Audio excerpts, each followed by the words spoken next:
Hey there, friends! Back again with another episode of the Painfully Honest Tech Podcast. The podcast so honest it hurts. We talk about tech in no we have no quarter available for tech. We're just gonna let it fly. Today we're gonna be talking about the iPhone 15 release and some of our thoughts about how that's been going on. Of course, my co-host is back once again, Mr. Adam Tech Odyssey. Adam. Yeah, that's me. It's a Yeah, long name. It yeah, fits on my driver's license too. yeah, yeah. So, yeah, we're gonna talk about the iPhone. There's probably a couple other things that we have to talk about, but the iPhone is like the big deal right now. And if you've been here before, thank you for coming back again. If you're here watching on the YouTubes, thank you for watching. Hit the like and subscribe and all that stuff out there. If you have not been here, well, if you're listening on the audio, then I'm all discombobulated. I had like the complete breakdown of technology, which hasn't happened to me in a long time. So I'm like all flustered. I don't know what to say. So anyway, if you're listening on audio, then please follow the podcast wherever you follow the podcasts. And yeah, it's all good. So welcome back, Adam. How you doing? Doing great. You're Cool. talking about being discombobulated, not know what to do. Just reminds me of that the movie Talladega Nights. You see Ricky Bobby. He's like, at the interview. He's like, I don't know what to do with my hands. Yeah, It's like, put your hands down. yeah, yeah. Well, I remember being in like choir in school, and that was one of the things that you had to figure out how to do. Like, I where do you put your hands? You can't cross. You can cross them in front of you. You can put them right straight down. Uh, I also taught public presentation for a while, and a lot of students had problems with that. They would just stand there, kind of like uncomfortably, like they were in front of a firing squad. Uh, but yeah, I mean, we're recording on Sunday. We usually don't record on a Sunday, but it happens. And so we're just gonna go for it, I guess. Sure. It's yeah. So the iPhone, we had the event on Tuesday where they introduced the iPhone 15, 15 Plus, 15 Pro, 15 Pro Max. Yep. All four. And it's so hard to talk about the iPhone because it used to just be the iPhone.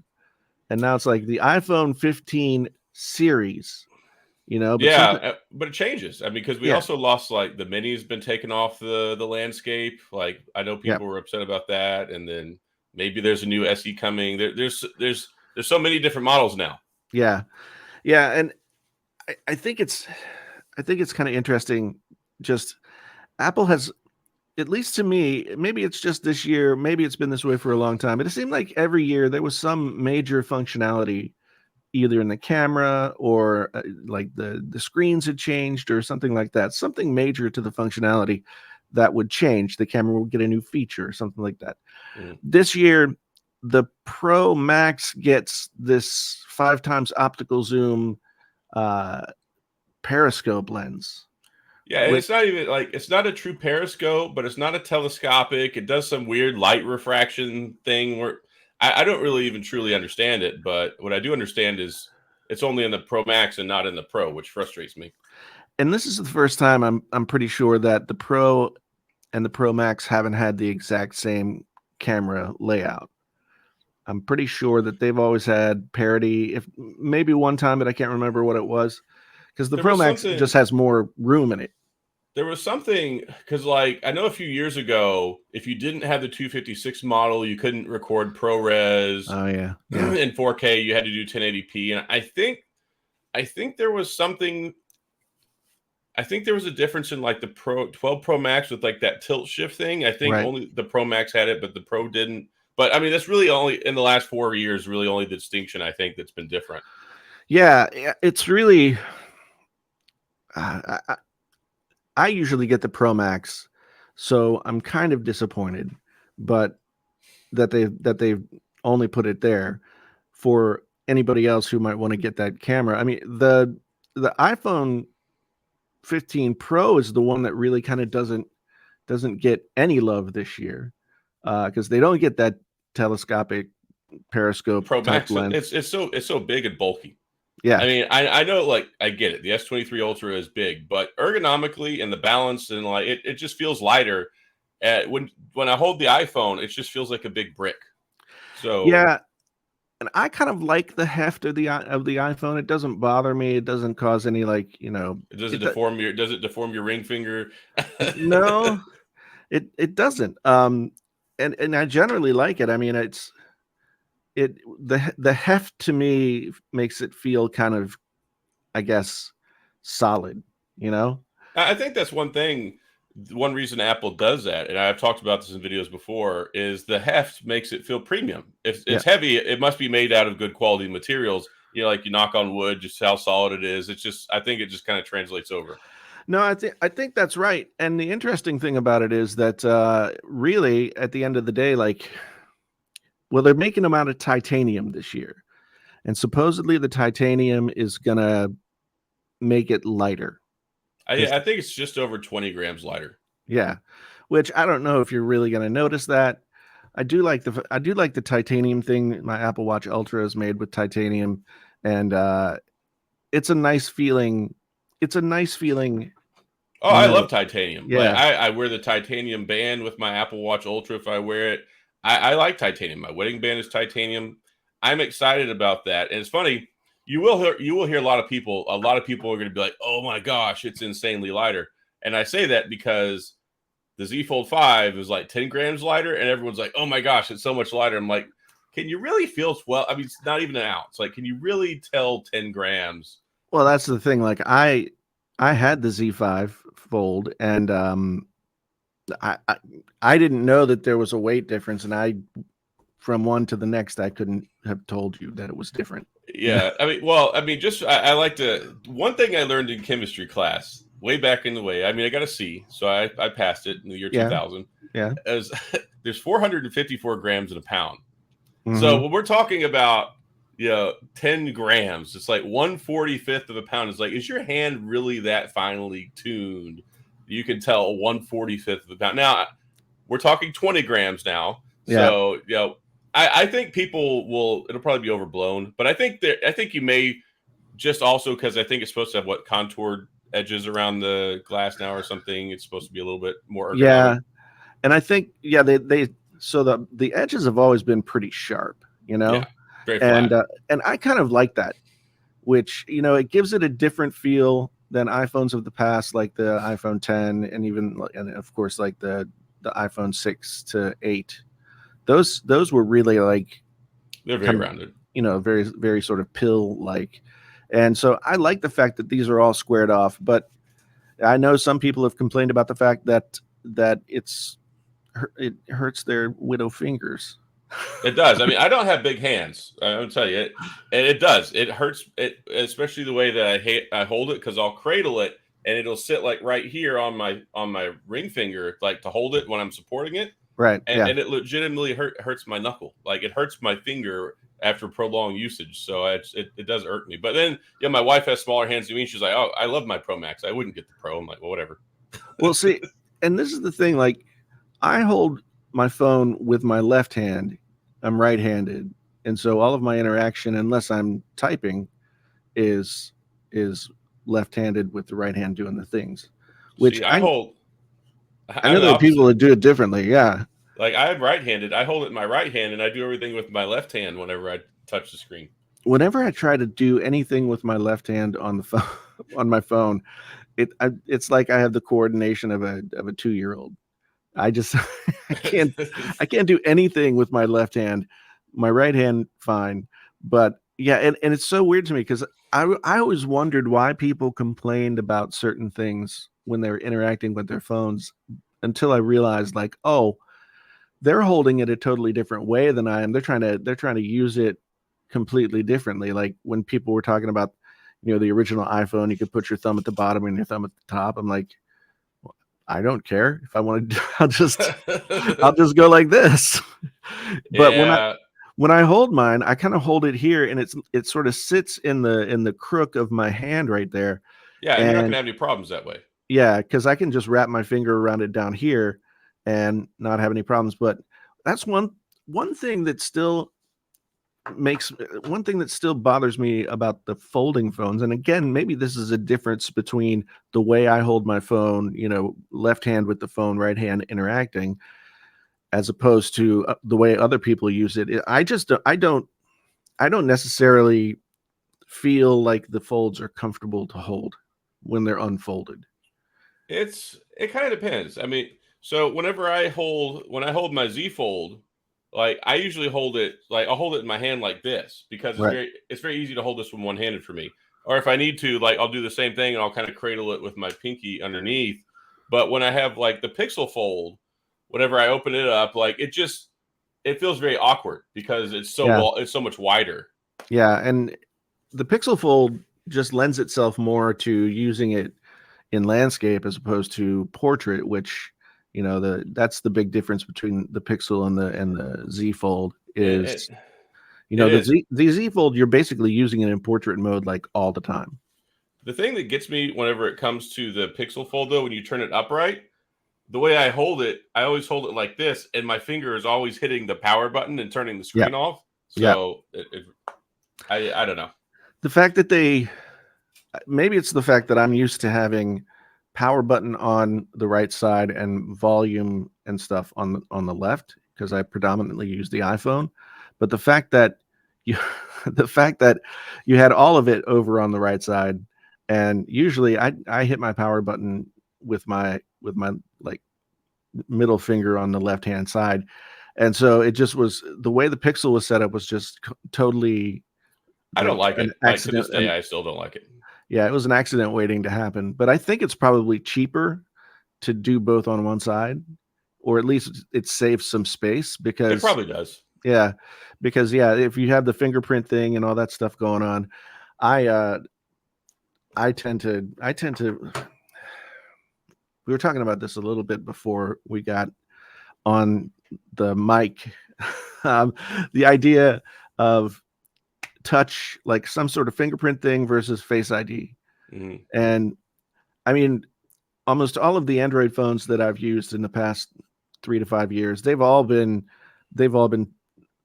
fingerprint related. Whether it's under the screen or on the power button or something like that. I've still got my V50, Hmm. and I still like the fingerprint on the back of the phone. It does Yeah, cause problems if you're using your phone and you have it in like a yeah, car. that makes it kind of difficult. Yeah, so there's no easy way to because there's not Face ID, there's no easy way to just like tap to wake up the screen and it unlocks.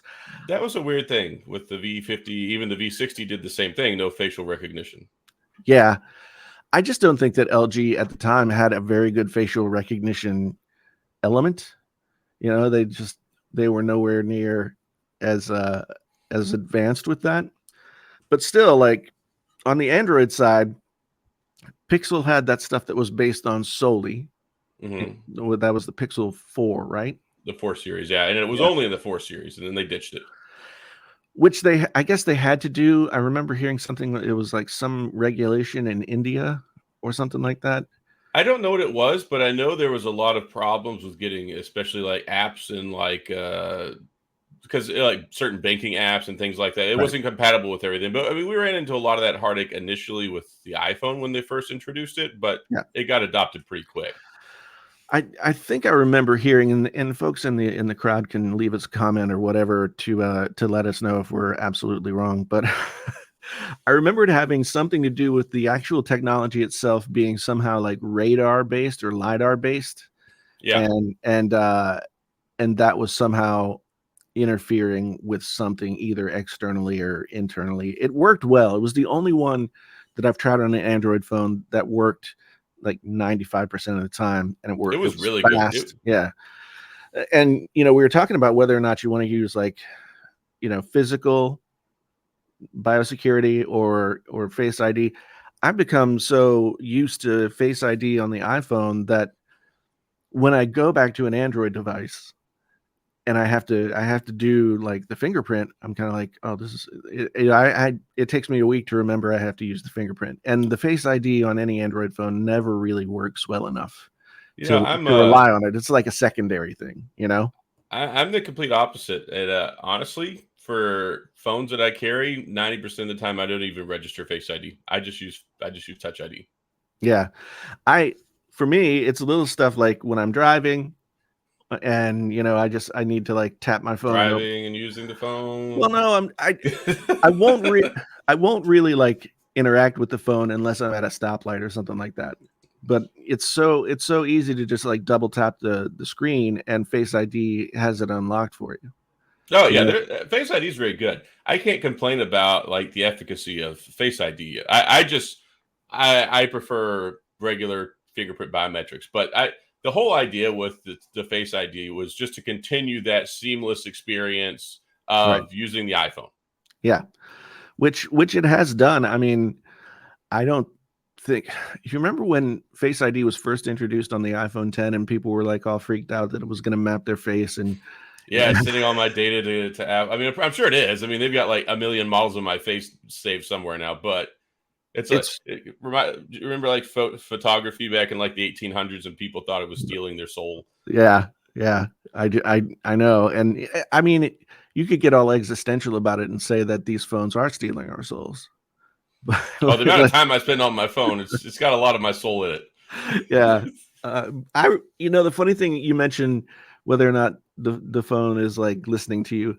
I was down in my studio yesterday and I have like an acoustic cover of the Fleetwood Mac song Dreams. And I was listening to it, just kind of seeing where it was because I had worked on it a while ago and couldn't remember if it was any good. And then my wife and I went out and got in the car to go run errands, and Fleetwood Mac. that song was like the first thing it played. I was just like, and I was listening to Apple Music, so I'm just like, wait a minute. I mean, that's just kind of weird. Apple manufacturing deja vu now. Yeah, I mean, it's just was it listening to what I was doing before we left, and then Maybe your phone has it's sucked in so many souls now. It's formulating one of its own, and it, like the Fleetwood Mac song. yeah, like kind of like the Ark of the Covenant in Raiders of the Lost Ark, where Yeah, like it sucks in all the Nazis. yeah, yeah. I'm uh, okay with the iPhone taking as many Nazi souls as it wants. Man, we could use less Nazis these days. It's a great selling point for the iPhone. Yeah. This phone kills fascists. Oh man. But yeah, so I just got myself the S23 Ultra. It's a good phone. And I didn't get it when it came out just because I don't know, I'd gotten everyone for many, many years, and I'm not doing as much phone stuff as I had in the past. So I just kind of let it go. But I figured I could get it and then I could just like return it and get the iPhone next Friday if I wanted to. So I got it, and it has this green color. The green color is nice. I like the colors on the Samsung phones this year. The iPhone 13 had a deeper green on the just regular models. That was a good green. Yeah, and it had that sort of like OD green army green color for the Pro models, and I wanted that badly, and I didn't get it when I got an iPhone 13 to review. And then I didn't keep it because I already had an iPhone 12, and I didn't feel like the iPhone 12 was already paid off. So the iPhone 12 was also kind of like the last major iteration because they did change the body design from the 11. And that's kind of one of the things now with like the 12, like go to the 13, the 14, the 15. It's like it feels like 3 years of S models. Yeah, that's fair. I think that's fair. There was definitely nothing that got me excited about the 15, and the colors least of all. My gosh. I like that. Okay. I like that they added the titanium, but I don't like that the colors just feel kind of lifeless. Yeah, the sort of some people have been saying like the Pro model colors are professional. Like you could go into your office and not feel like you're carrying a Game Boy. you can do that with a lot of colors. They don't have to be four very similar flat colors. Yeah, I agree. Maybe it has something to do with like what they can do with titanium. I don't know, but I know there were concerns because titanium is innately hard to finish. yeah, yeah, And I know there's already people talking about like the finish coming off. I'm like, what? I'm like, look, just let the phone come out and like we'll see how it is. I yeah, know people are already complaining about fingerprints. I'm like, look, if you haven't used an iPhone 14 Pro Max or a 13 Pro Max, they yeah, like covered in fingerprints. yeah. And that's the thing. Like these aluminum rails, they're aluminum, right? They're not Stainless stainless. steel. Yeah. So, but I kind of like the regular models had sort of switched it around where um the back was shiny and the sides Or were matte. matte, yeah. Hmm. And I kind of I don't like fingerprints on the back, so I love phones that have matte backs. And Yeah. but the fingerprints on this guy, yeah, just terrible. Yeah, I mean, I it's nothing new. I mean, but yeah, here's the reality: it's like 90% of people are going to put cases on them anyway. Which I yeah, mean, I recommend that because like you don't want to drop and mess up your expensive phone. And it's funny because a lot of people I noticed it seems like more people that are like tech reviewers are less inclined to use cases than I think normal folks. yeah, Like normal folks go in and it's like they go into the iPhone store, they go into the Apple store, they go into AT&T, and then they're like, oh, make sure you get your Apple Care. Here's your case and your screen protector so you don't do anything to it. But I think a lot of tech people really just like to carry it a la carte, without yeah. the extra stuff. Well, and I think the carriers have gotten really good at upselling you case, screen protector, wireless charger, whatever. Like when I ordered They this let you phone, finance it now. yeah. Well, when I ordered this phone, the Samsung yesterday, they give you a discount and they say, what they almost do it as like as though it's like part of the sale, but it does cost extra. Yeah, they're like, for $3 extra a month, you can get this $50 case. So like, well, if you say $50 case, I don't want to buy it, but $3 extra a month, I mean, what am I going to do with $3 extra? Yeah. And I think that carriers have leaned harder into accessories because I don't think they make as much from the sales. Profit So, margins. yeah. So because I remember years ago, if you went into a carrier store to get your phone, you'd have a choice of like Two. three, three maybe cases. Yeah, and they were And all crap. yeah. And they were like truck stop style cases, Yeah, like they were that kind nothing of good. quality. Yeah. So they've definitely upped their game, but I stopped into the Verizon store to pick this up today. And even though they have stuff out and displayed and you can walk around and look at stuff, I still don't feel very like super comfortable shopping in a carrier store. It just I seems don't weird to me. I don't know that I would ever walk into a carrier store to go get a case, but they certainly get pitched to me anytime I'm in there, and it seems more natural that way because Yeah, they bring the phone up. They're like, "Oh, here's 3 different case options we have for sale right now that you can get for pretty cheap." I'm like, right. "Yeah, Yeah, yeah. The first case, I actually did this. I ordered this through chat on the Verizon website. I'd oh never, wow, I'd never ordered a phone through chat, um, so it's just kind of weird. But when the guy that I was chatting with asked me about a case, he sent me an option, and it was an OtterBox Defender. And that's like the number one." They love pushing the OtterBox. It's like yeah, synonymous with iPhone for years. they I think they probably get some sort of extra percentage for every one of those they sell because I know that was the way it's been that way for both. Maybe Verizon says we want to sell more Motorola whatever models this month. Hmm. So, Yeah, they'll get specials you that they get can you make more get a money on. yeah, you get like 15% instead of 10% or something like that. So I imagine they do that with cases as well. Um, but the OtterBox Defender is like it's just like a chastity belt for your your freaking Yeah, phone. it's like It's gigantic. it makes your phone so much bigger and bulkier, and that's why I was kind of leaning back in towards that with the iPhone. Like the iPhone, I already consider to be pretty bulky, flat sided. Not a Right. big fan, and then you add this case onto it that just makes it even worse. Yeah.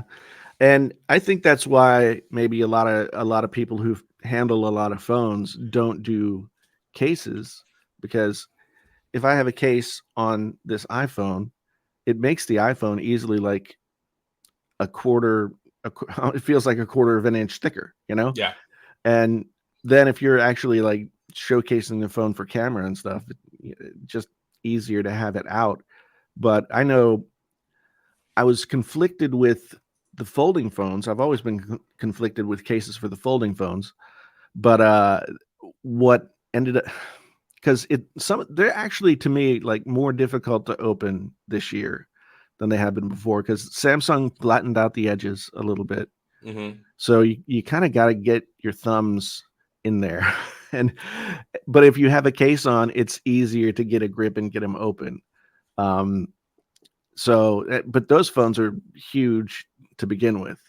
yeah, they're all So big. I mean, the Ultra, the Pro Max. I actually, and this is kind of another reason why I got the 15 Pro.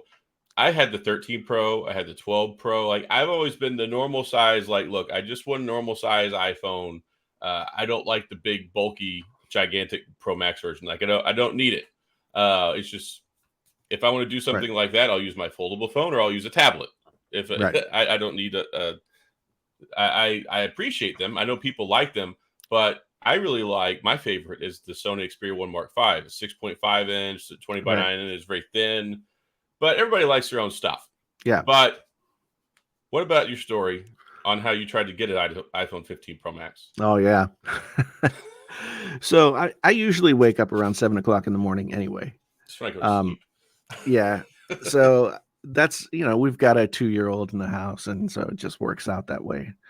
Um, but I got up, I grabbed my phone, and traditionally the Apple Store app on the phone is the easiest way to get in and get your phone ordered.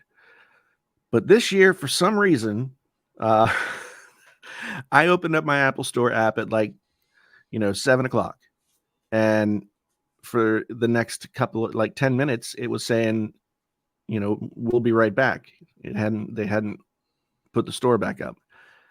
And then got online and went on our friend Viper's live stream. He was doing a live stream for him pre-ordering and talking to other people about it.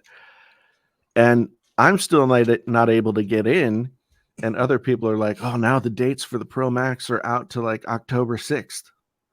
And I was just like, wait a minute, I can't get in. So I closed the app and opened it back up, and I got in. But at that point, it was 2 to 3 weeks, and it was just getting longer by the minute. Mm-hmm. And for doing what we do, Apple. That's a death nail. Yeah. Yeah. So, and Apple, contrary to popular belief, Apple doesn't pay us or send us stuff. Nobody does. No, I get very little stuff sent to me. Yeah, and so especially like the bigger companies. I know that some of the bigger YouTubers like Mr. Mobile and iJustine and people like that, when they get review units, they are actual review units. Like they Yeah, they don't have get to to keep them. Yeah, They I keep them think for a while, but they don't get to they have to buy their own, really. yeah. Yeah, so and that's what it was. That's what it is usually on YouTube for anything that's properly expensive. Yeah, Yeah, like if unless I get it's anything from I've got stuff from companies before, even like Sony or Samsung. It's like, look, you get it for a month, or you can keep it a little bit longer if you need to. Like I've got the Asus Zenfone 10 right now, and they sent it to me with like a return shipping label. Like, all right, they didn't really put a time limit on it, but like you got to send it back.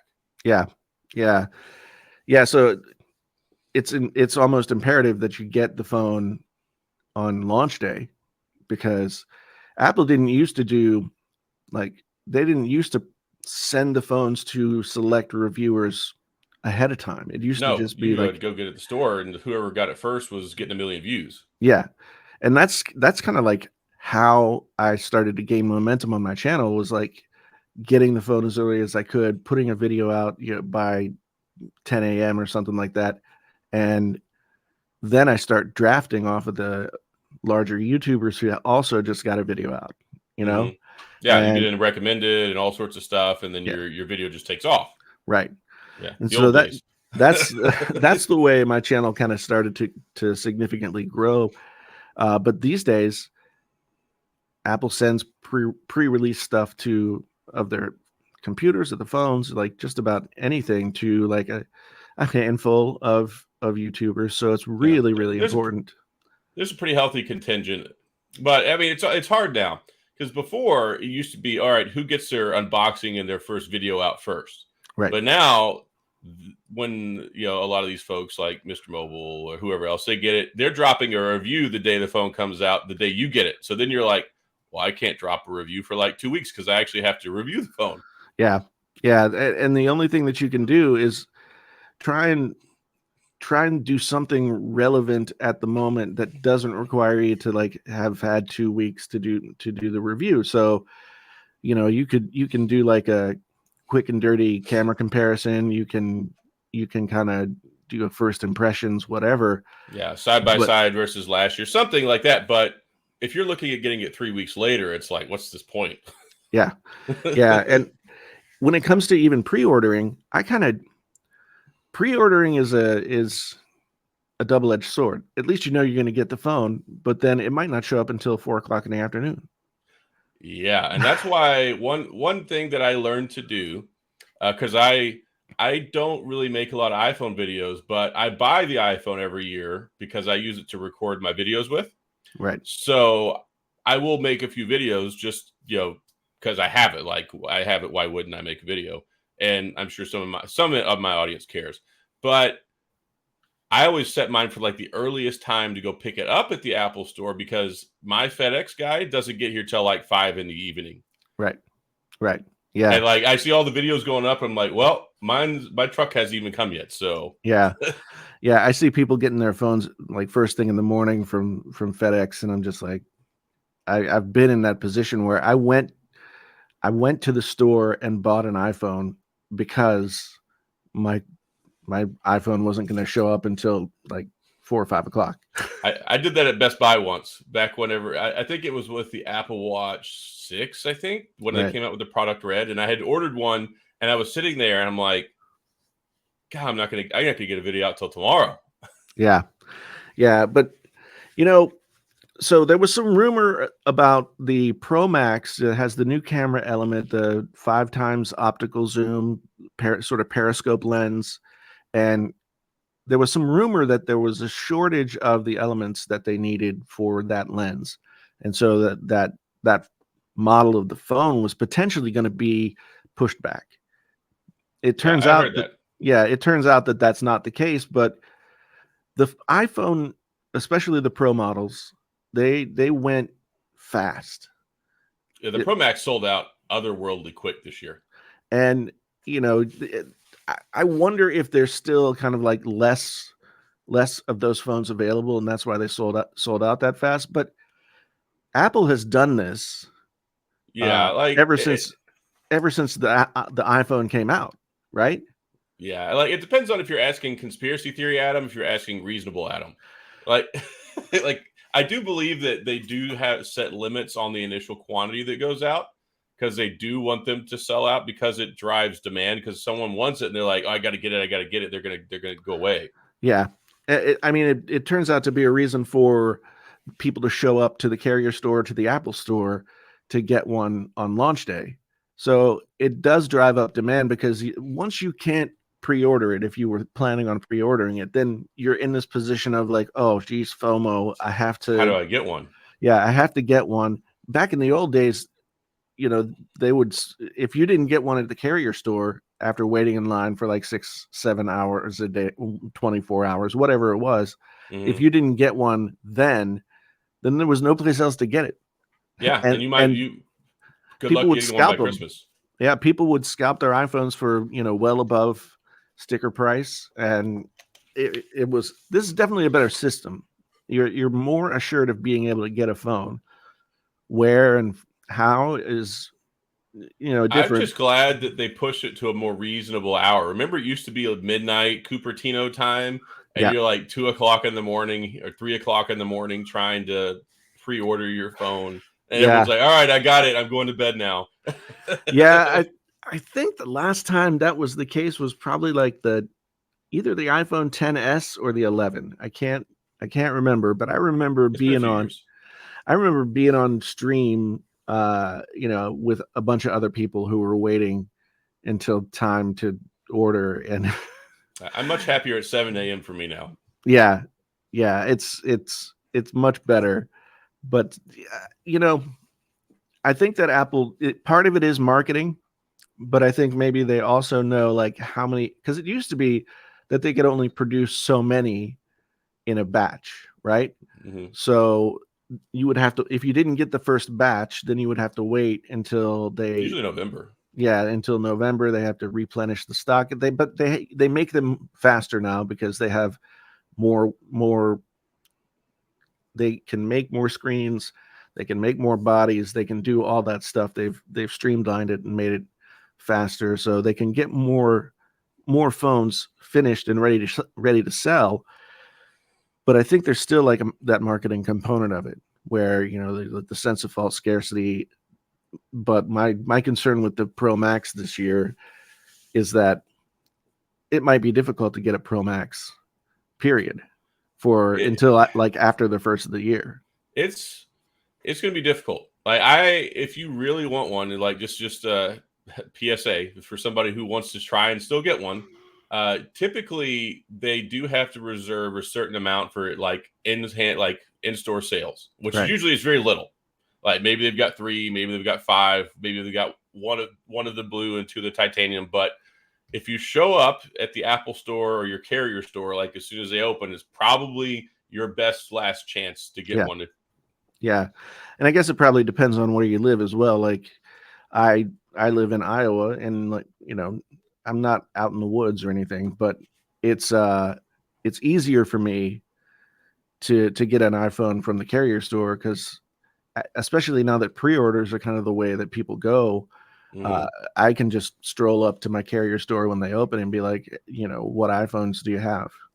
Yeah. And And it's funny. I thought for the longest time that really it was just like a lot of tech enthusiasts that were driving to pre-orders until like I was working at this courthouse for like my first attorney job for like the first like 2 years. right. And some of the people and like the support staff there were all about iPhone. I'm like, all of y'all have iPhones, and they're like, oh yeah, I have to have the newest one as soon as it comes out with the highest storage model. And like my paralegal, I'm like, here, let me look at your phone. Like, how much storage are you using?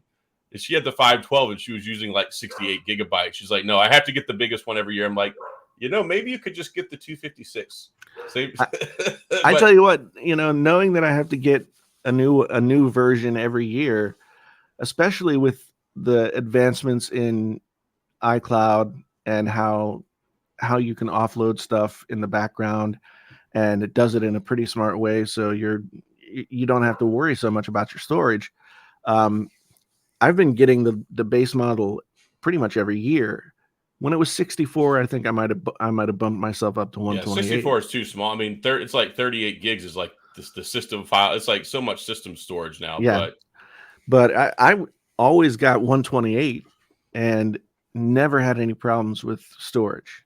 And I mean, I don't use my phone for filming my videos all the time, but when I do, I'm still filming in 4K, mhm. and I haven't had anything sort of like Well, the I compression is just so good. Like you record a 4K video and it's only like 3 gigabytes for like a right. 10-15 minute video. Yeah. Um, I have to have at least a 256 because I do record all my videos, but like when I was not recording all my videos, 128 suits me just fine. Yeah. Yeah. It's kind of interesting. And one of the few things that Apple brought on board this year that has been a long time coming, I guess. But you know, to me, it's kind of six of one, half dozen of the other.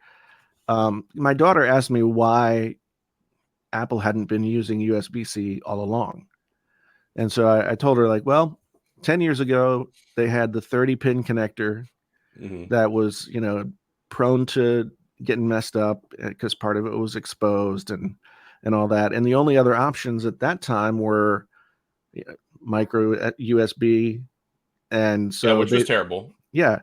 And they made their own connector that was ambidextrous. You could put it in whatever way you wanted, and it was well protected. So they started with that, and Lightning was a pretty amazing advancement from the a decade ago. A decade ago. And I remember when it was announced, Phil Schiller was on stage at the Apple event. He's like, "This is the connector for the next 10 years." And it's 10 years later, and they go to USB-C. Like, I would have honestly been mad. I never had too many problems with the Lightning connector, other than it just was so slow. Yeah. And Apple has maintained like their slow charging speed for a very, very long time. And I get it. If you have a phone you're going to support for 6 years, if you're having 40, 50 watt charging, your battery's not going to hold up that long. Right. So, and that's one reason even Samsung has limited theirs to 45. But typically you look at like the Fold 5, 25 watt, the Flip 5, like you don't see a lot of these ones that really are pushing like, hey, 4 or 5 years, they're staying comfortably around 30 watts or less. Right. Yeah. And I mean, OnePlus, I don't know if they still have the fastest. Well, commercially they do in the US. Yeah. Like, they still have the fastest between all the major brands, but it makes you wonder, like, you really think? I mean, who's keeping a OnePlus phone for 6 years? Nobody. I mean, I'm sure. I don't want to say nobody. There's probably 3 people out there, and yeah, I salute you. But it's not. I'm not keeping a OnePlus phone for 6 years. Yeah, I think ultimately, like, what we're seeing as Apple brings their speeds up and everything like that, is I think the companies are now settling into the realization that phones have stopped being fancy things, right? And they've moved more into, they're not luxuries, they're commodities. Yeah. And so people are going to want to buy and keep their phones for longer. And so Apple's had a good track record of that. But in the past couple of years, we've seen Samsung and Google both come out with longer support times than what they had in the past. I think in the past you were looking at like 1 or 2 system software updates. Yeah, maybe 3 years of security patches. Like 3 years used to be kind of the magic number. Yeah, and then Google and Samsung pushed that out to where Samsung's 4 operating system updates, 5-year security patches, and Google is 3 years of operating system updates and 5 years of security patches. But the rumor is on October the 4th, the rumor is they're gonna push it out even further than Samsung. I'm thinking we're going to see 5 and 5. Yeah. Well, Google's well placed to be able to do that because they make Android. Yeah, they make the software. They can optimize the software for their device, and that's one of the reasons why Apple has gotten away with being able to support their stuff for longer, because they only make one phone. Basically, they might make it in bigger shapes and sizes or whatever. Yeah. But the software just has to be made for one phone. Well, another issue too that I never realized is as they would come out with new versions of Android, like it would require like certain new hardware requirements or certain things for security purposes. So it wasn't even necessarily that the processor wouldn't support it for 4 or 5 years. It was that the software wouldn't support the hardware. Right. So there was a necessity. It wasn't so much that your phone wouldn't be good anymore, but that because of the evolving software and security requirements and stuff, they just didn't fit the bill anymore. Right. I mean, early on with Android phones, particularly, I don't think they were. What was the software update? Yeah. Well, I just remember the first few iterations of Android, you were lucky if you could actually load the software onto your, 1 or 2 year old phone. Yeah. I mean, just going from Android 2.2 to 2.3, your phone might not support it. Right. And there was a sense, I feel like, with smartphones, well, before smartphones, there was kind of a feeling that phones didn't have to be fancy. They could be made out of plastic. They could be varying levels of kind of disposable in their quality. And then Yeah, they just needed to work. yeah, when Android phones came out, it took Android phones a long time to like get up to the premium spec, where they were made with nice materials and it was a nice experience to like hold them and look at them and all that kind of stuff. I remember I had the Samsung Captivate, which was the very first S phone. Did it captivate you? It did not. Well, it did in the sense that like to get it to do anything well, I had to learn how to root the phone and put on like a stock Google or somebody ROM that was less bulky and just really Samsung's TouchWiz interface It was just trash. killed the phone. It wasn't even that it didn't look good in the early days. It was that it just made it so slow. And Yeah. so it took some time to have Android get up to speed. I didn't buy into Samsung until like the first one I ever got that I thought was credible was the S3. Yeah. And it was a very good phone. And then I didn't really use any Samsung. Like I used that phone for like 4 months because I was waiting for the new BlackBerry 10 phones to come out because they had been delayed like a year. Yeah. So I was sitting around. I'm like, you know what? I'll try this S3 in the meantime. And then the day the Z10 came out, I took it and I traded in with the T-Mobile Jump program, and I got BlackBerry 10 phone, which I used for years. But I didn't really take Android seriously until, well, not Android, but Samsung, until they got rid of TouchWiz. Yeah. And moved to like the One UI with the S. I think the S8 is when I finally was like, you know what? Right. I can use this. I feel like Samsung's quality started to get better around the S5.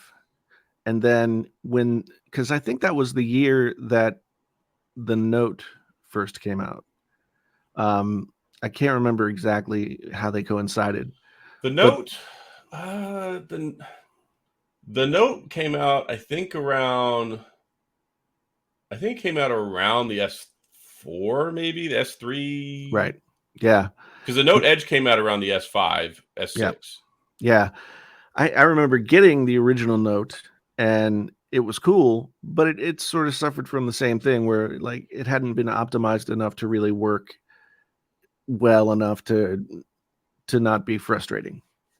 But when the Note 2 came out, I got that and it was a much better experience. And so as it went along, those phones got better and better. I really feel like when Samsung hit their peak and was actually the Note 7.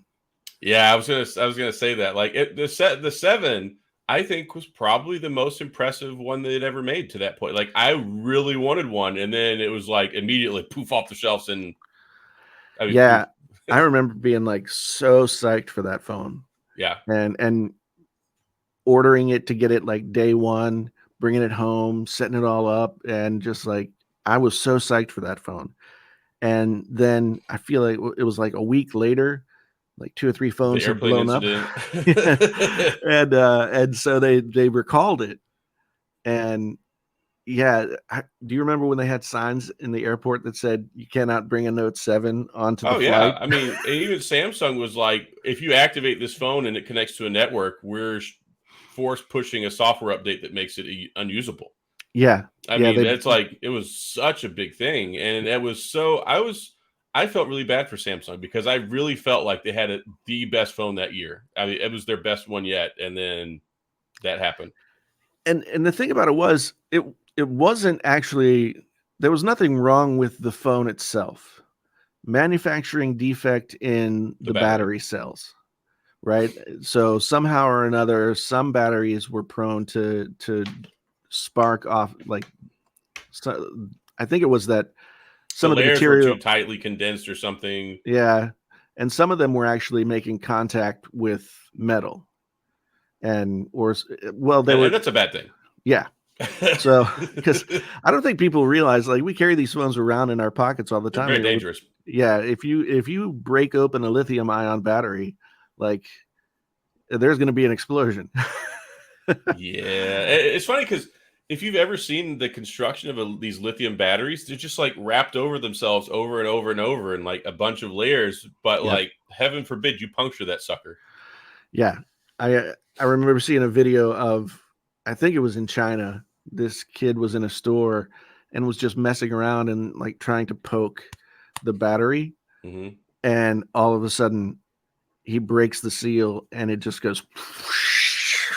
And you can't put them out. It's like you put Yeah. water on it, they don't stop. I mean, my brother, he's the hazmat guy for like one of the fire departments around Houston, and he's like giving me lectures about keeping like my scooters in the garage because of the lithium batteries, and it was like Right. that stuff's bad business.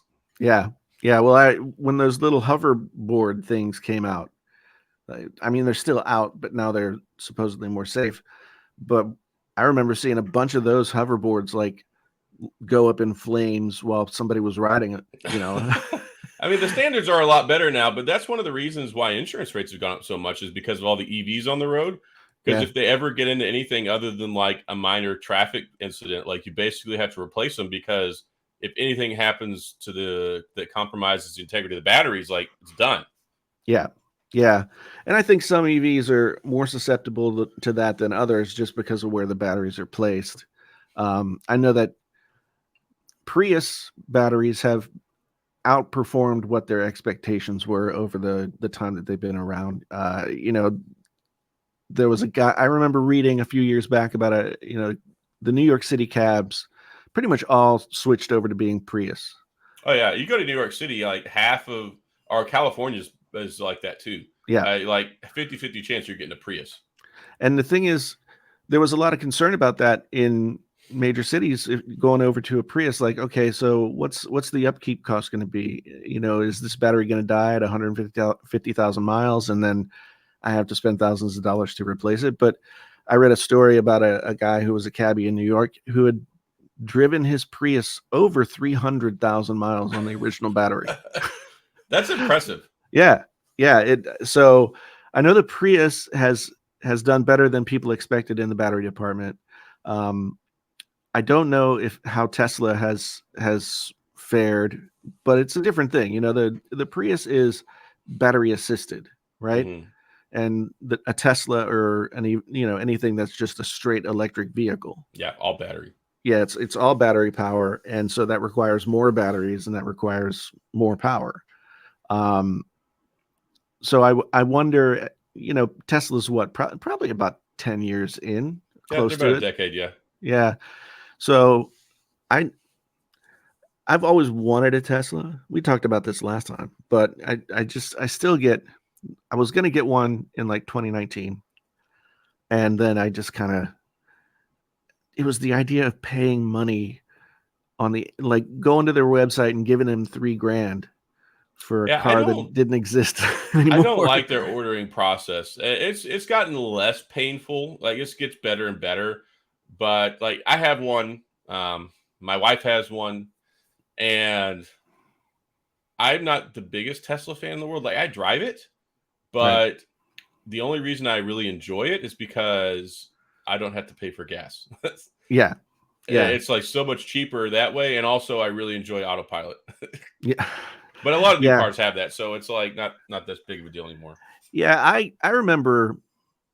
So the first EV that I had, or hybrid, I guess. Well, maybe this. So the Chevy Volt was so I had a 2013 Chevy Volt, and the cool thing about that, which I don't think people talk about enough, people will show off like insane mode on the Tesla, and because because there's no need for torque in terms of it and the internal combustion, power on demand. Yeah, so it's like most people don't realize that these cars have software written to keep them from going faster. Yeah, so that's like the insane mode on a Tesla is just kind of like they take a lot of those safeguards away, and your foot goes down and the car goes forward. It doesn't have to wait on the combustion of the engine to like create that power. It's just like it's just electric torque. Yeah. So I remember driving the Volt and being like, holy crap, this is insane.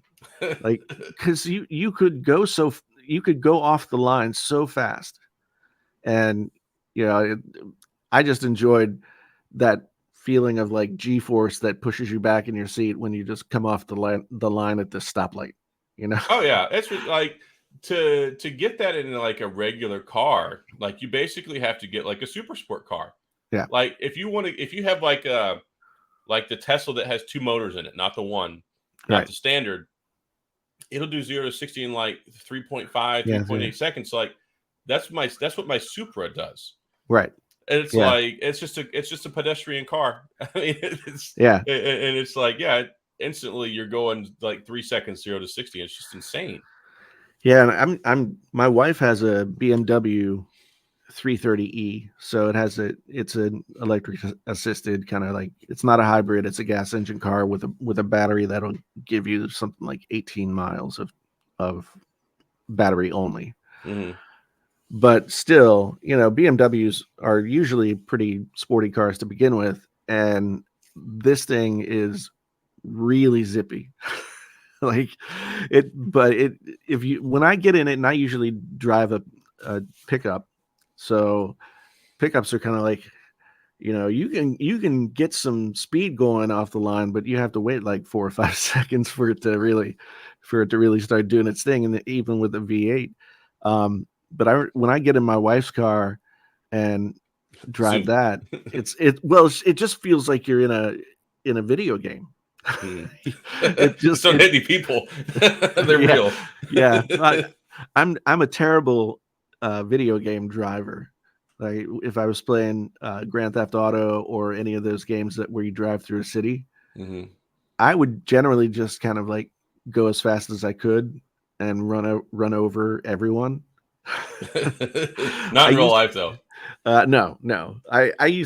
I loved doing it when my daughter was really young, because she was like the little rule follower, and she's like, "No, Daddy, no."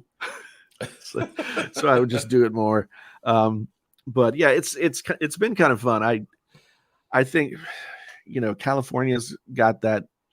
They have a mandate for a certain amount of. I think it's 2030 or 2035. They're requiring like all cars to be EVs, all new car sales or something. Yeah, I think that's right. And which reminds me, another thing about the Apple event that. What, 60 hertz versus 120 hertz? Well, no, I don't care about that. But we'll get to that in a second. I admire Apple for really pushing themselves to be more carbon neutral. With the way things are going, anybody could look outside or watch the weather report and know that like the climate has changed, right?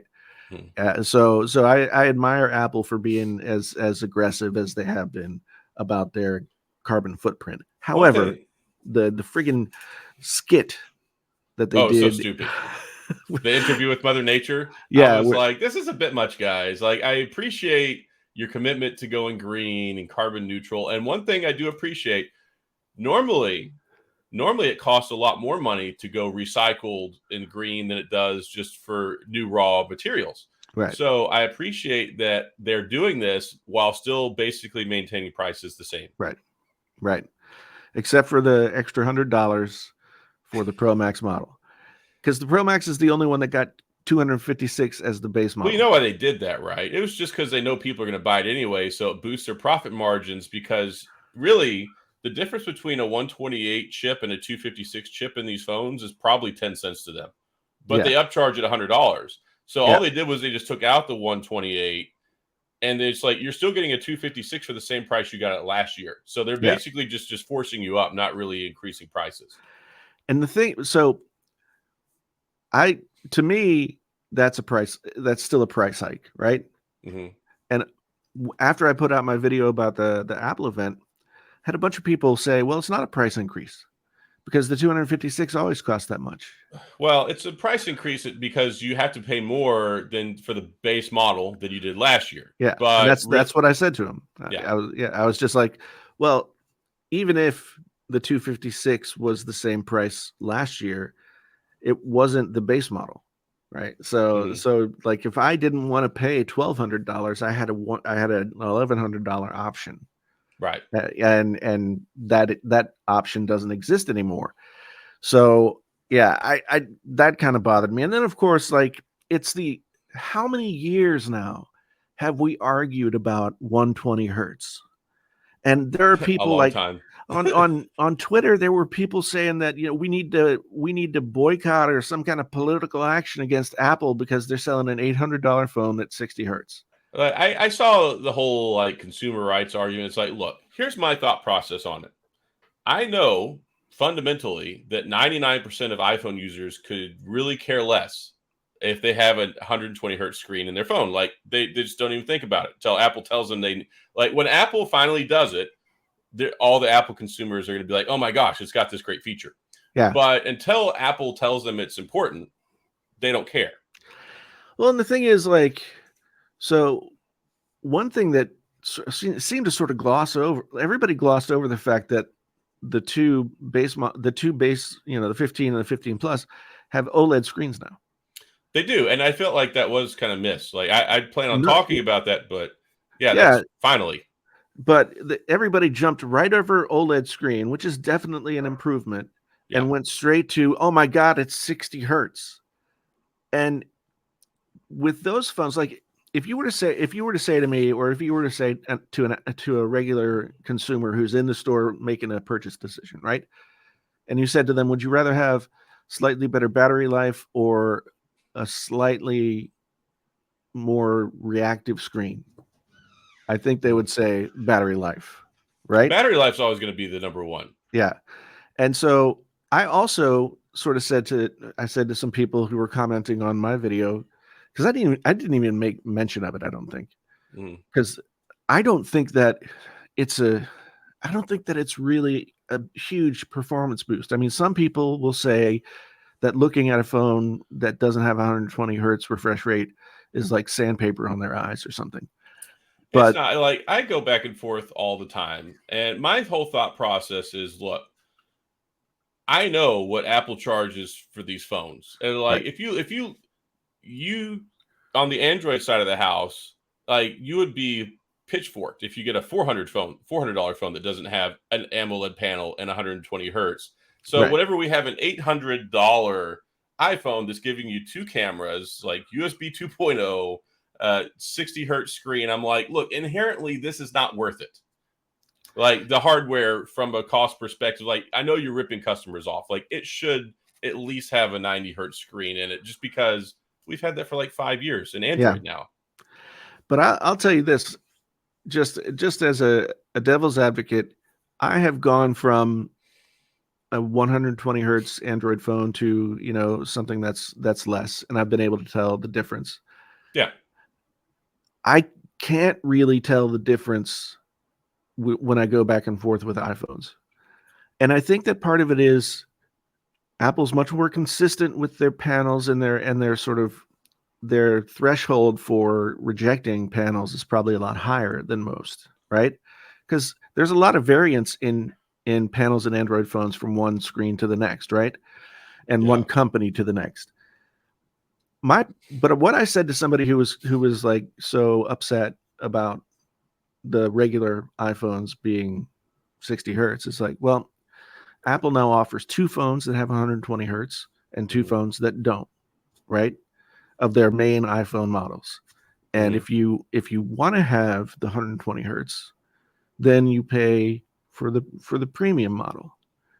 But I do think that for the majority of people, whatever small amount of extra battery life you might get out of a 60 hertz screen is probably more important to them than a 60 hertz screen. Because to me, Apple figured out that Retina display thing a long time ago. And they did a lot of research, and their goal was to be able. So Retina display means that it's got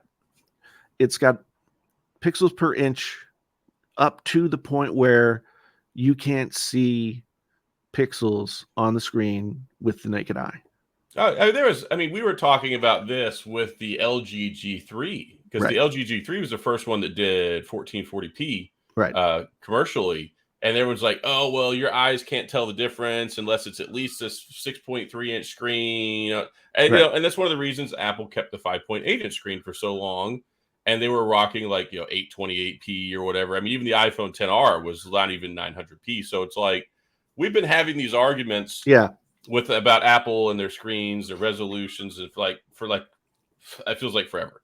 Yeah, and I remember people saying when the 10R came out, they were like, "Well, it's not even like full HD." Yeah, and to me, like, okay, so what matters more on a smartphone, in my estimation, if you're to choose one or the other, is a pixel density such that it doesn't look wonky. like you can't tell the difference. Yeah, you can't tell it's poor quality. Yeah, so if you've got the 10R at whatever lower than HD it was, I would look at the 10R screen. I had one. I would look at it and be like, there's nothing wrong with this phone at this resolution, because the PPI is correct. Yeah. For what it is. And I think the magic number, I think it's like 360 or something. Yeah, is what yeah. It's in the 300s. I can't remember what it is right off the top of my head.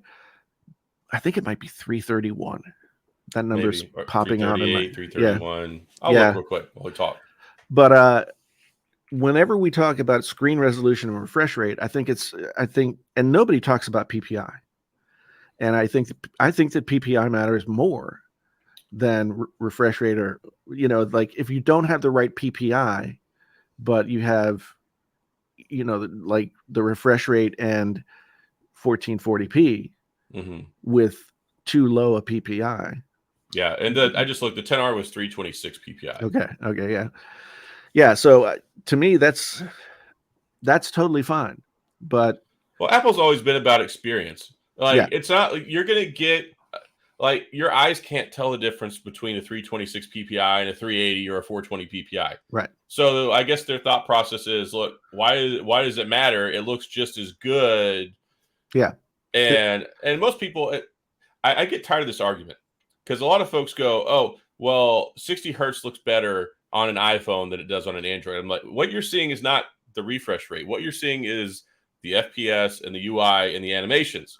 Yeah. Because Apple goes into nauseam detail to ensure that the performance doesn't get bogged down. Yeah. That it always looks smooth regardless of which phone you're on. And you just don't get that level of optimization in Android. Yeah, and again, it comes back to the fact that Apple really only has to optimize for one chip and one phone, right? Yeah, it makes life easy. So with and I can say that I have more often been able to tell the difference in the experience between 60 hertz and 120 on an Android phone that I'm using than on an iPhone. And it's interesting that you mention animations, because the way the animations work matter a lot more to the experience that you're having than I think than what most people would think. I think that the animations happen, when you open a window or when whatever you go it is, page flipping, and like all sorts of transitory things on the screen. Yeah, look smoother. And I think a lot of that affects people's experience more than they really understand or realize. Like as they're doing it, it's like very often when I get an Android phone, I'll turn the animations down to like I do too, or I'll turn them off.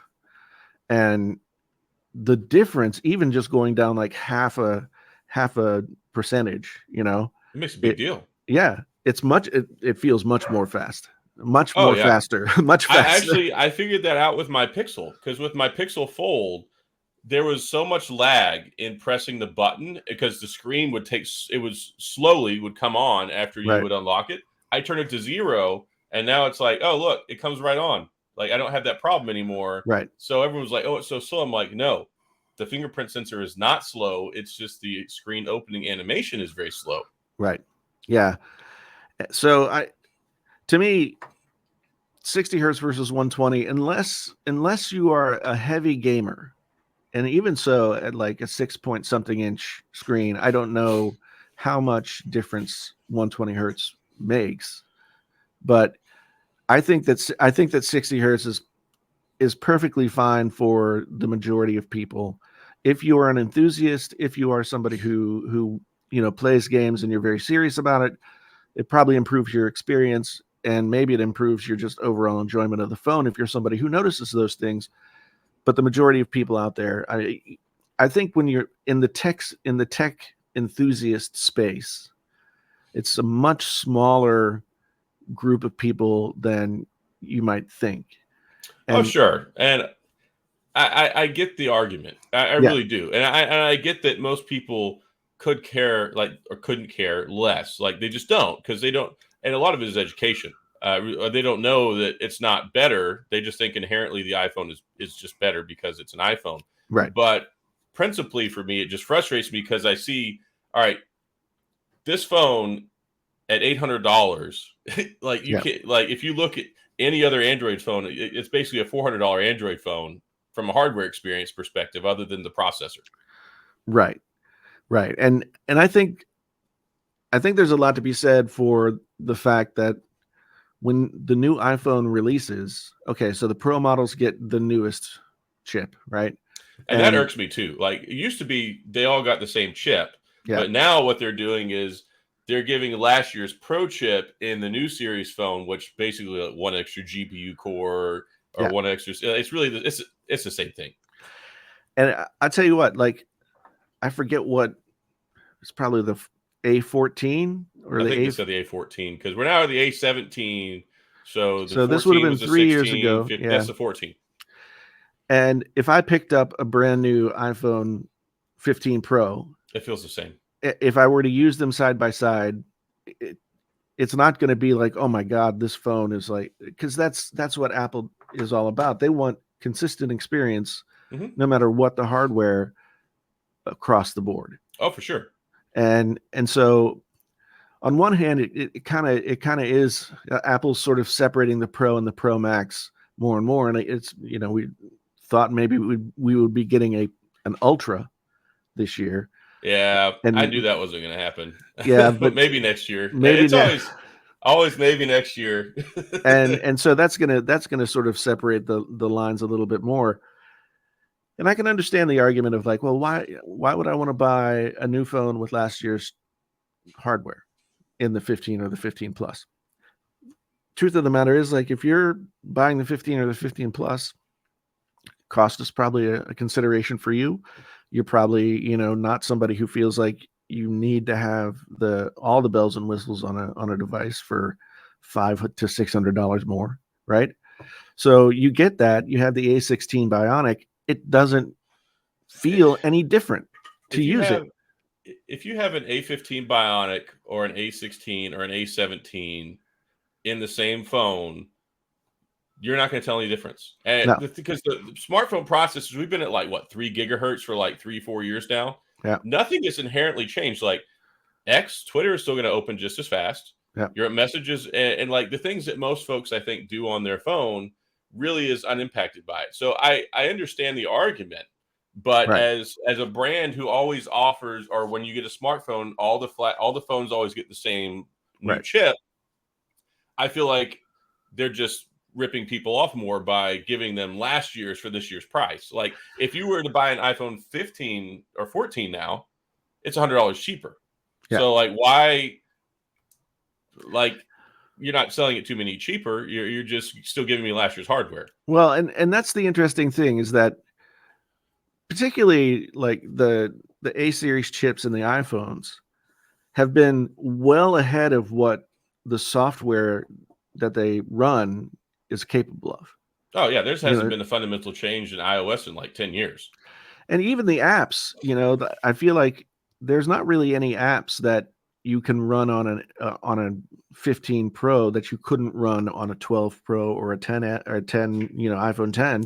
Oh. And you could, so the iPhone 10 and the iPhone 8 models are losing support this year for 17. They're not going to get 17, iOS 17.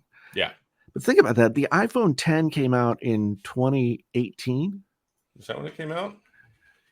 I'm pretty sure. iPhone 10 came out November 2017. 2017. So this is 6 a phone that has been, at least on the way that Apple would consider it, like a current model phone that could support The latest, the most recent operating system, right? And it's just, to me, that's pretty unbelievable, because think about, I always try and like compare it to computers, so oh yeah, 6 years ago, like I wouldn't be caught dead using it. yeah, But I wouldn't be caught dead using an iPhone 10 nowadays anyway. I mean, there's been like I think most people kind of reasonably are in about that 3-year life cycle now, especially now that carriers, so many of them have pushed to like 3-year installment agreement plans. yeah, Because there's just really not. Let's face it, 6-7 years ago, every year we were getting something new that was kind of cool in phones. And really, in the last 3 or 4 years, regardless of Apple or Samsung, there just really hasn't been any fundamental change. right. And there's become we hit a plateau with the hardware, that the hardware could probably do much more. Yeah, but right? It doesn't matter on the phone. It's Yeah, so small. I know. So to me, like, we've just hit this place where, yeah, I'd love to see some new knock it out of the park feature from the iPhone every year. Same thing with Android phones. But I mean, when you look at some of the non-North American phones, the ones that we can't get because we think that China might infiltrate us through the phones or whatever. Yeah, there are plenty of models overseas that have gone nuts with the cameras. They've got these giant eyeballs on the back of the phones, but to me, it's like, well, what am I going to use that for on a phone? It's kind of, there's a difference between like, this phone will take every picture that I want it to. And the most important thing to me is that I open up the phone app and I point and shoot, and I get the photo. Yeah. I think that for me, even as somebody who knows a little bit more about video and photography and stuff like that, the way that I'm using my phone is I want to be able to get the quick shot. I want to be able to pull my phone out, get the camera going, have it recognize like what the setting is and what settings it needs to put down for that situation, and for it to capture the thing looking good. And it's been a while. It's been several years at least since pretty much every phone could do that. Yeah, I still think the iPhone is better at that than most phones in consistency. I think that when you take a look at point and shoot cameras, I think number one, I think most people generally agree is the Pixel, and then immediately followed by the iPhone. And then after that, Samsung, different reasons, different phones kind of start to fall off. But yeah, Apple and Pixel respectively are, I think, the two best point and shoot cameras. Yeah. And Pixel for photos, iPhone for video.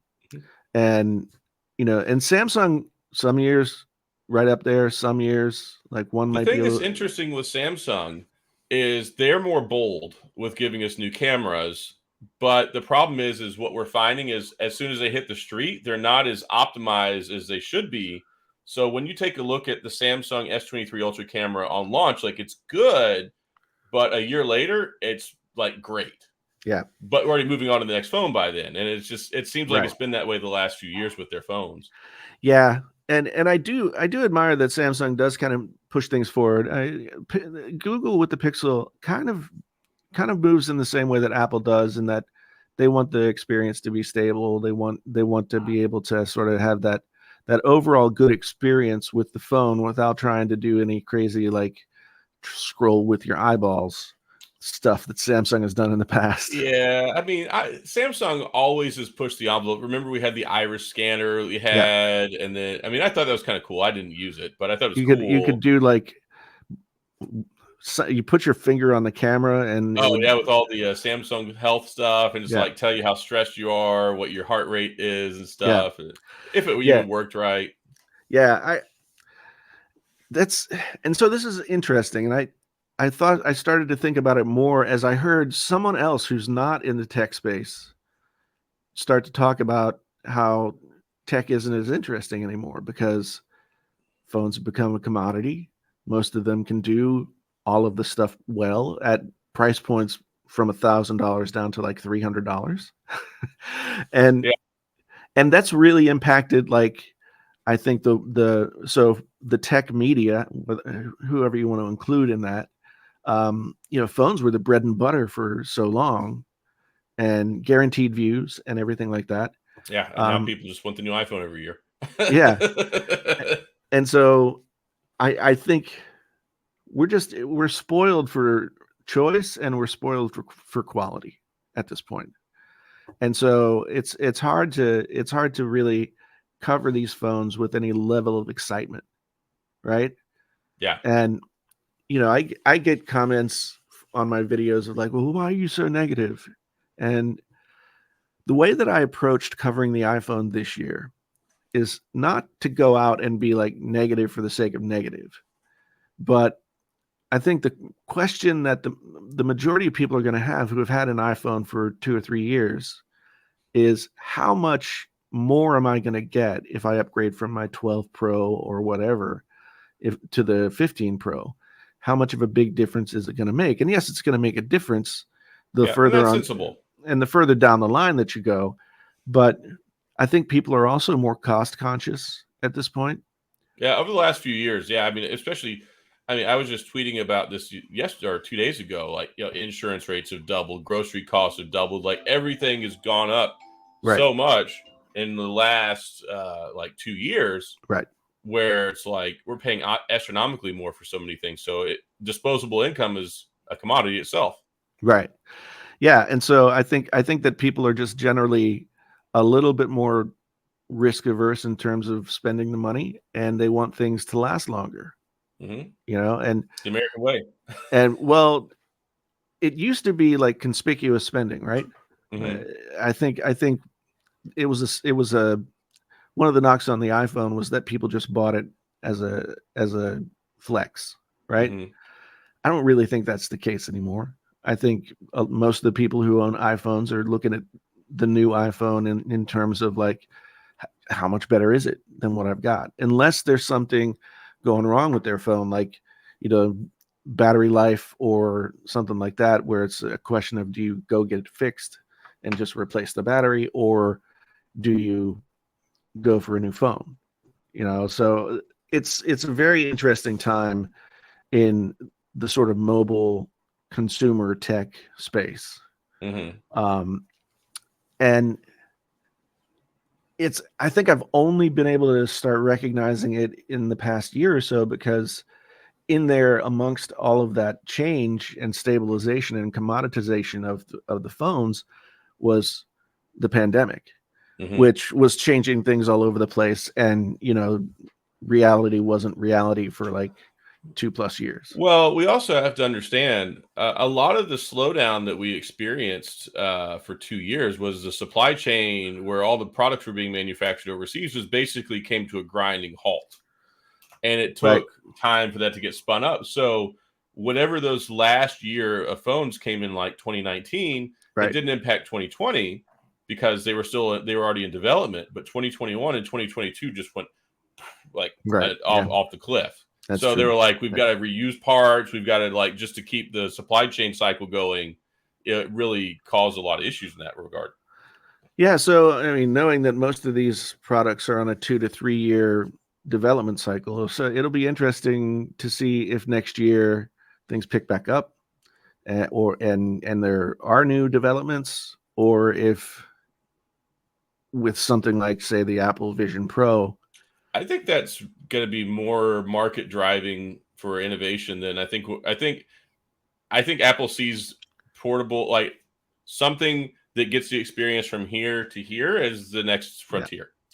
I do too. And even some of the responses to the iPhone event this past week was like, people were saying that they could clearly see that Apple was shifting focus away from the iPhone being like the top of the pyramid, and looking at stuff like and looking at Apple Vision Pro as the next frontier that Apple's going to conquer in just the progression of tech. And I think that's gonna be the case. I know, like, I seem to talk about Vision Pro on every episode of the podcast. and I think a lot of people just look at the price tag, or they look at the form factor, and they kind of don't see the practicality of it. Mm. But Yeah. Vision Pro 5 years from now, when it's Apple Vision Pro 5 and they just released Apple Vision SE or whatever, right? That once we see that, I think it's going to be a much different ball game. Do I know what it's going to look like? No. Do I know how the interaction has changed? No. But I do know that time doesn't stop. Development doesn't stop. Smartphones were going to be the top of the pyramid for a period of time. Yeah. But once a technology becomes a commodity, that is just like a descent to. It's like a bottle of water. Yeah. Yeah. What's next? Yeah, I know. It's like, it'll. I don't know if phones will ever become commodities in the same way that a toaster is a commodity, but they definitely are ubiquitous. The majority of people have them at this point. You can get one for anywhere from $200 to $2,000. Yeah. So it's pretty interesting to think about where it's going to go. And one of the biggest things with this whole like AR, VR, XR experience that we're talking about as we move forward is getting it to a meaningful, usable form factor. Right. Like it's going to start off big. I mean, you take a look at what we've got that we've seen for the last 10 years connected to your PC. Right. And now Apple has turned it into an all-in-one apparatus with just a small battery you connect with cable. Yeah. 5 years from now, it's probably going to look slightly more like a visor. Yeah. 10 years from now, it'll be sunglasses. 20 years, it'll be a contact lens. Well, they've already done. I remember Ray-Ban released smart sunglasses with the little cameras, take pictures and stuff. Yeah. Now it's not a big jump to go from cameras on the outside on like built into the glasses frame, and then building a layer of clear technology over it to do the AR thing. Yeah. I think that ultimately it has to get to a place where it doesn't require external hardware to work, because not everybody wears glasses. Not everybody wants to wear glasses. And not everybody wants to wear like a 3-pound apparatus on their head. Right.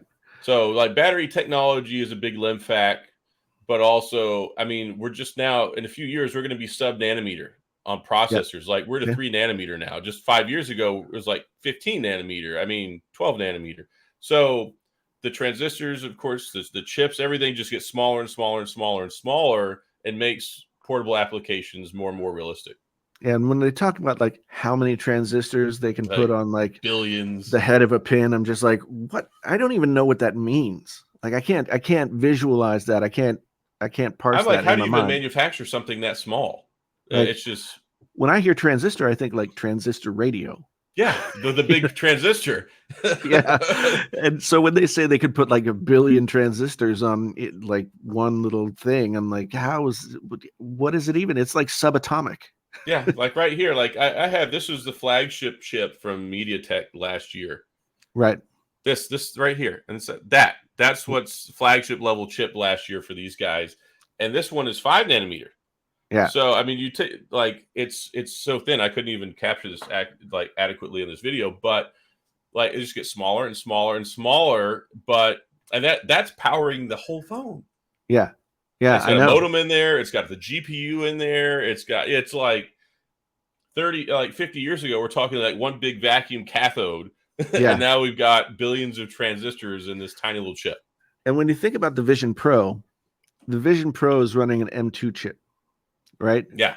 Which, I mean, the M2 comes in a housing as small as like a Mac Mini, but if you look inside, it's not huge, but still like a desktop grade chip in goggles. And then they also have their R series chip or something that like it's got a second proprietary chip in there that does other things. But yeah, the base like brain is the same thing that's in a MacBook Air. Yeah. And so eventually that will get smaller, and what you can build it into will get smaller. And, but the funny thing is a lot of people always, you usually associate smaller with less performance. Yeah. But when it comes to chips and it comes to electronics, smaller is actually more powerful Yeah. because the distances, the electricity has to travel, the signal, all those different things, all the electricity bouncing around there. You're just making it closer and more fast. Well, that's like, when the M series chips came out, and everybody was talking about, how it's going to be a system on a chip, which, it's going to share power with the GPU, the RAM, all the memory modules, all the different stuff, and they're all like on one square. Mm-hmm. So instead of in a x86 computer, you have RAM as a separate thing, RAM, and the graphics. yeah. So now that it's all down to one little thing, to me, from a performance standpoint, just on the Mac side, it's like Intel Macs are almost worthless now. And one of the things that Apple's always had on its side is that until they change the chips, like your resale value for stuff like that is always really good. But now I bought a Mac Pro 2013, the trash can Mac, for $400. Mm-hmm. It's like a $4,000 machine. Oh yeah, they were like insane expensive just a few years ago. Yeah, and now they're bargain basement because the M series chip, which is just like a bigger phone chip. Yeah, it's effectively what it is, and we've been moving. Like the biggest limiting factor for the longest time was everything software based was x86 based. Right. They're completely different software structure models on how they operate. So like it was like when we moved from 32-bit to 64-bit. Right. Well, what you have with the ARM based chips is what they're called. Right. They use RISC instead of CISC for the I guess the encoding or whatever. It's reduced instruction set computation, I think is what it stands for. Yeah. But it requires less to do more. Yeah. It's basically the way that they work. So like, yeah, you could get a 4-watt processor running like an M2 or 6-watt that you're going to get the same power out as like a 15-20-watt i7. Right.